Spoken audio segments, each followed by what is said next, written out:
I play Monopoly in real life. I don't need a job. I don't have a retirement. Don't need a retirement. I don't want the government to take care of me. But I felt a social responsibility to teach. And that's what my rich dad did for me. The way you get rich is you solve other people's problems. If you're poor, you'll always be poor. The money will disappear that fast. The people right now who are sitting at home, who are struggling financially or worried about money or unhappy, they may be making a lot of money, but unhappy with what they're doing, it was probably taught to you. You know, your super ego was taught, get a job, work hard, or you'll never be rich, or the rich are evil, or whatever. Poverty is passed on. It's taught in your families.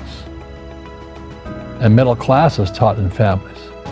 My PhD daddy says, what do you think I am, made of money? I can't afford that. And my rich dad would say, that's why he's poor.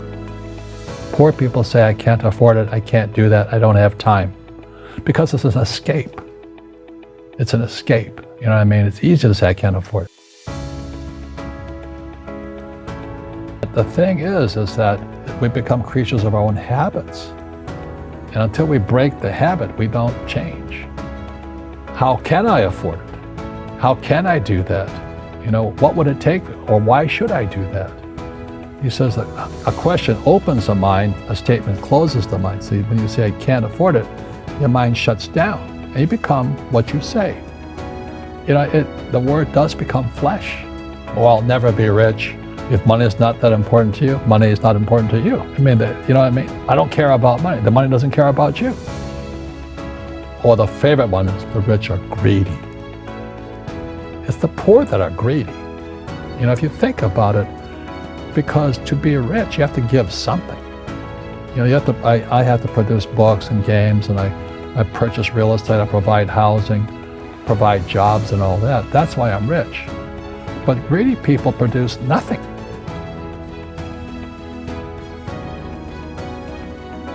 I wasn't poor by most people's standards, but I came from a family with a poor attitude, if you know what I mean. Because rich, poor, middle class, poverty starts with a fundamental attitude. So I remember raising my hand when I was 9 years old, talking to my fourth grade teacher, and I said, you know, when am I going to learn about money? She says, the love of money is the root of all evil. And she says, we don't teach money at school. I said, why not? And she couldn't answer me. And she got very flustered. She said, sit down, take your seat. And then I got curious. I said, why don't we learn about money? She says, go ask your father. He's my boss. So my father was the head of education, PhD, all that stuff. I go home and ask him, I said, why don't we learn about money in school? And he looked at me and says, because the government doesn't let us teach that subject. The government tells us what we can teach and what we can't teach. And I thought that was strange. And I said, but aren't we going to school to learn about money? He says, no, your job is to get a job. I said, but you get a job to earn money. He goes, no, you're supposed to just get a job. I went, no. Isn't the purpose of a job to earn money? He goes, you're correct. I said, so why don't I just learn about money? I can skip the job part, you know. An entrepreneur must know about money, or they're no longer entrepreneurs. An employee doesn't have to know anything about money, because the government will take care of them, the company will take care of them. My rich dad started teaching me about money on one condition, and that condition was he would never pay me.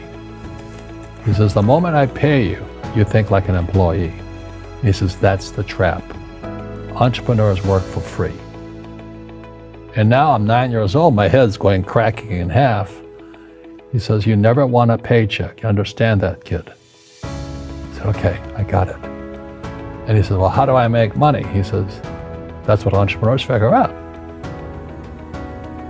He says, the moment you accept the paycheck, your brain goes dead. You know, he just got paid. He says, as long as you're hungry, you'll think.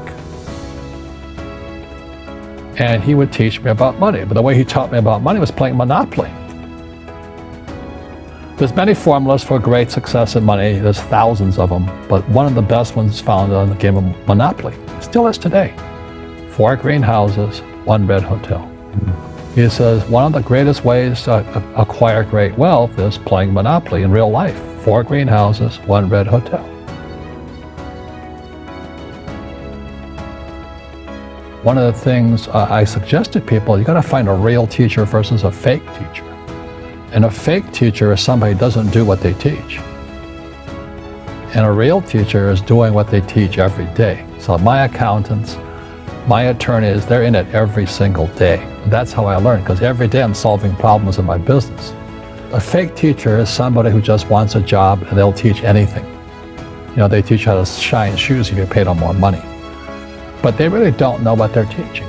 You see, most teachers in school, they're out of ethics. They teach subjects they themselves don't practice. You know, I had the same problem in my MBA program. I got into arguments with the marketing teacher because the guy didn't have a business. And then I got into arguments with the accounting teacher because the accounting teacher didn't know accounting. I knew more about accounting than him because I actually worked in bookkeeping in my rich dad's companies.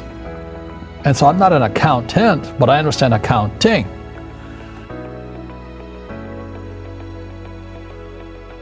We all have fear. You know, to be truthful, we all have fear. It's just how you deal with it.